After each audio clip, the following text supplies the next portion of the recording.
have Ines Debroise, head coach Tammi Reiss, and Sophie Phillips. When you guys get settled, coach, just an opening statement. This team never makes it easy, but it makes it fun and exciting. First, that's a really, really good George Mason team. They're extremely athletic. They can shoot the three, and they can rebound with the best of them.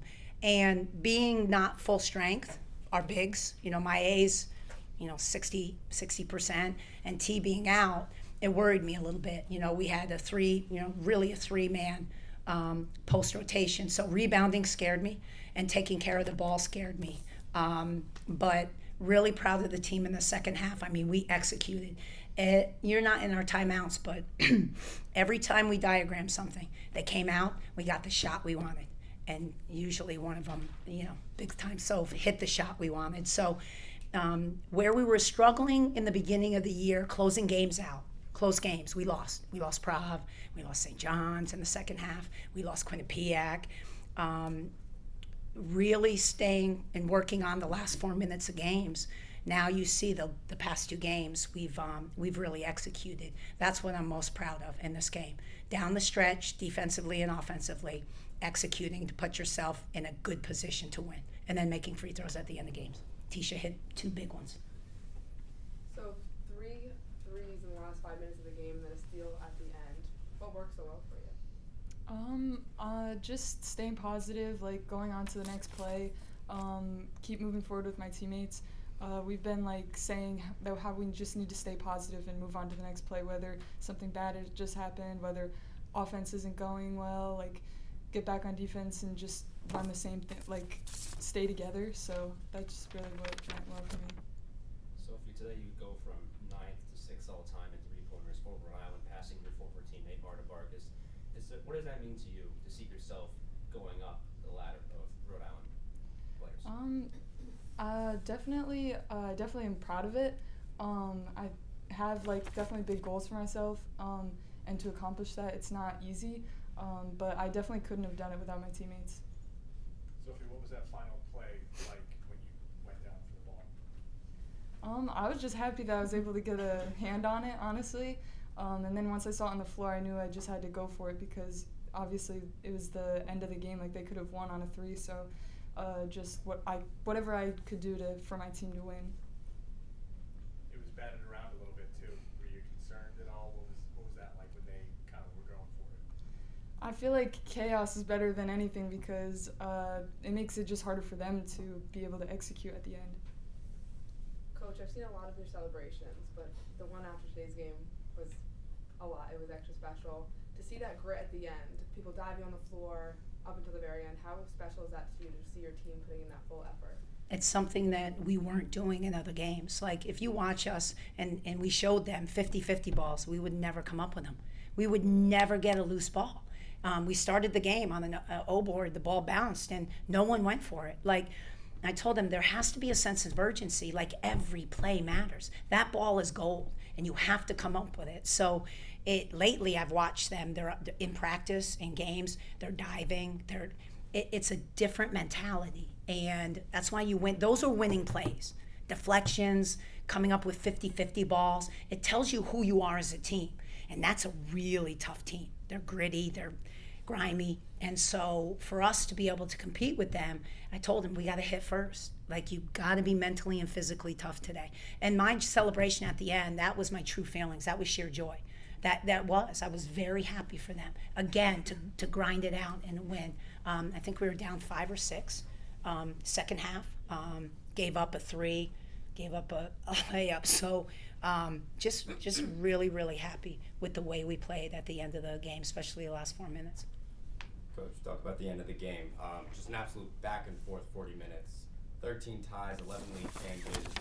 What did you tell your team in the huddle in those last 7 seconds? I said, listen, we have to. No threes. We were switching everything. No threes. And then they took number 1 out. So it really was. They're mostly guard lineup.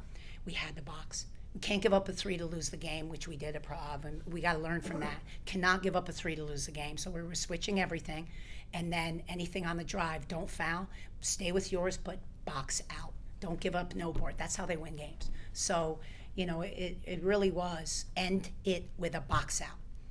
And, you know, she got the deflection. Again, active energy on the ball. You know, I wish we would have held on to it and got fouled and not threw it up so we could go to the foul line. But again, special situations that kids have not been in, I don't blame them because we haven't gone over. We go over a lot of things, special situation-wise, but that was not one of them. You know, you never want to, with less than, you know, 5 seconds, 6 seconds, you want to hold the ball. You want to dribble away, but you want to hold the ball and get fouled. Worst case scenario, they know how many timeouts we have coming out of. Call a timeout. We can try to get the ball in, but you never just wing it. You never just throw it. And we'll go over that. We'll watch it on film. Again, these are all learning moments. You know, they're learning moments for everybody. Some of our kids have never been in that situation. But again, chaos sometimes. I've seen chaos where they hit a three and win a game off that loose ball. So, you know, it just, the ball bounced in our way. But I thought we made our own luck today. Ines, what's it like to earn some crunch time minutes, sir? Can you repeat, please? What's it like to earn some minutes in crunch time? You know, be out there at the end of the game, be out there when the game's being decided. I think it's the best opportunity for me to get better, work on my game, and just be locked in for the team and do the right decision. Because when it's a tie game, as a point guard, I think I need to take care of the ball, make the good play, and set my teammate to make them in good position. You had a couple important steals and obviously an offensive rebound there that led to a kick-out three for Sophie. How do you manage to be around the ball as much as you are? I just try to give like everything I can to my teammates, like just make them in the best position, like put Sophie in best position to shooting the threes, Tisha for the same, and just make the ball in the good space. She's being modest. When you have energy and you play with joy, you create that. It's like likes attract like. You come up with loose balls. You can run things down. Most kids don't trap from behind and hit. But you know, we had a great meeting this week. You know, and I told her I've let her down as a point guard. That, you know, it was my position, and we sat and we talked about, you know, the 15 attributes of great point guards. We talked about why I take her out lately, and she did everything we talked about today. But the one thing was next play mentality. You gotta play with energy, and you gotta be positive all the time. And she wasn't playing with this smile and this joy. So everything was, I get fouled, and we couldn't communicate. She wasn't the leader on the floor. She couldn't set them up because she was all into herself. So we had a great meeting. And she came in today, she was the most vocal and shoot around, she had the most energy, and she earned my trust in that first. I said, she's ready to play. And she did it, and that's what she worked on today. But she created that today. That was all her. Coach, Tisha's had double-digit points in 9 of the last 10 games, including 8 straight. Can you speak about her production right now? You know, I talked about this early, finding your chemistry and new kids coming in the mix. Trying to find, Tisha's a very unselfish kid. Coach, I don't want to come in and take up all the shots and the balls and my teammates think she's that kind of kid. So finding her rhythm within the offense and what's a good shot, for her, she's very conscious of it. She's not a ball hog, hungry kind of kid. So it was taking her a while, her and Dee Dee, to kind of find their flow. Sometimes it happens earlier. We talked about this, Say and Madison, they found it they found it really quickly, where, you know, it took some of our newbies a little bit longer. But, you know, we need her to score. You know, that's what we brought her here for. You know, Tisha, when you say AD's a rebounding specialist, we hang her hat on that.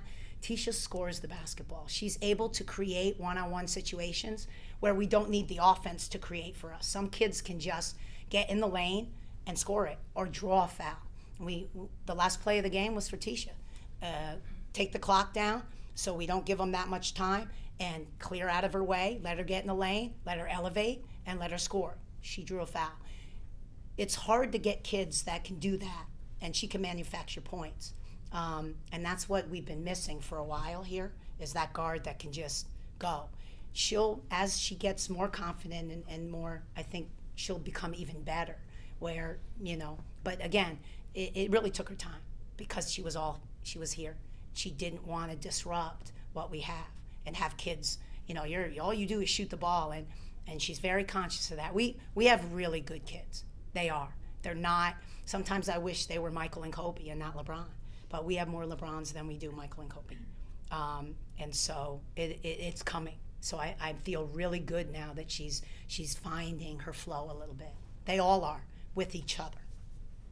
Coach, there was a point, you mentioned it, 6 or 7 minutes left, you come out of the timeout and you give up those 5 points, you give up the 3-point and the layup. Is that a moment where in that second timeout you can rely on maybe games that haven't gone your way late for sort of an experience-based thing? And this is how we're going to get out of that, and this is how we're going to turn it around. Well, earlier, we didn't have that confidence. They didn't have that confidence. But after a couple really, like St. Louis gave us a lot of confidence. We executed.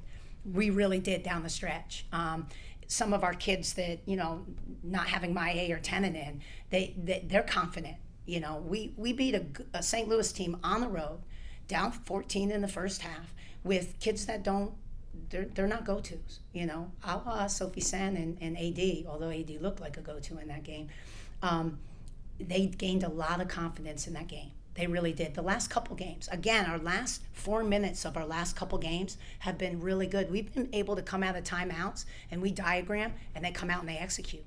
And so I was confident. I really was. I had to get that timeout because I had to stop the bleeding. But coming out, if we got a score and we got it back down to 3 or 2, it couldn't go to 7. It couldn't go to 7. That's tough. It's tough. But we executed, we held, and once you keep it in striking distance, but we're confident now. They are. I'm confident that they can execute coming out of timeouts. Ines, what was your mentality today coming off the bench and bringing in? Every time I come off the bench, my goal is to be like the point guard on the court, like give energy to my teammates, play hard, do the little things important. And today, my goal was to win. And Ines, how sore are you going to be after this? I would be sore. They were tough. Tammi, last year we saw Sophie go from bench player to someone who's a factor on a really good team. Do you see maybe a path where she can go from factor on a really good team to leader on a really good team? Well, that's her next step. She has very lofty goals for herself. That's just who she is. And her dad being a coach and her parents are teachers. She puts the work in to go where she wants to go. And we're coming out of timeouts, Di, and she's telling us, I want the shot right here. We're coming out of timeouts and we're diagramming the play to get her a shot, a 3. She's going, no, let's run it here. This is where I'm taking the shot. I said, okay. Now that's her confidence now, where a year ago she would never say that. We look at her, you want to, yeah, I want the shot. Run me right here. And now she's a captain. And I told them, so is Ines. Being a captain is really difficult. People think it is really difficult. And so that's her next progression she's a leader by example. She does everything right. This is like a perfect child. So is Ines. But now it's the communicative part, to lead. And the more confident she gets, the more she talks. And so both of them we're grooming them to be the leaders of the team. That's what captains are, and they're young. So that's her next progression. That's her next evolution, is great player and then really lead the team. Look to be that factor that takes us to the next level. Coach, only one loss on home court in conference play last year, and then tonight, a gritty win. What's it like to be able to continue to defend Kingston? It's really important to me. I take it really, really seriously. When we lost to Quinnipiac, it devastated me. It really did. We're up 7, foul. And I listen, I can replay things like every play of that last, and then to lose on your home court, it just did. It really affected me. And so I love the Ryan Center. I love our fans. I hate putting a product on the floor that they can't cheer about and be excited about, because that's like our that's our sixth man, and we play so well here that I need them to understand that they have to take it that serious, that it's hard enough going on the road and winning, but you got to be great at home. you gotta love playing at home with a different energy and a different passion. And so I take that really seriously. You know, even in state, going to Prov and losing, that devastated me. I just don't like losing in the state of Rhode Island. I don't, but definitely not in the Ryan Center. You know, I respect our fans, our administration way too much. That this is the place that we're successful, and we got to continue that. Any final questions? All set. All right, everybody. We'll see you on Saturday. Happy New Year, everybody. Happy New Year. Congratulations.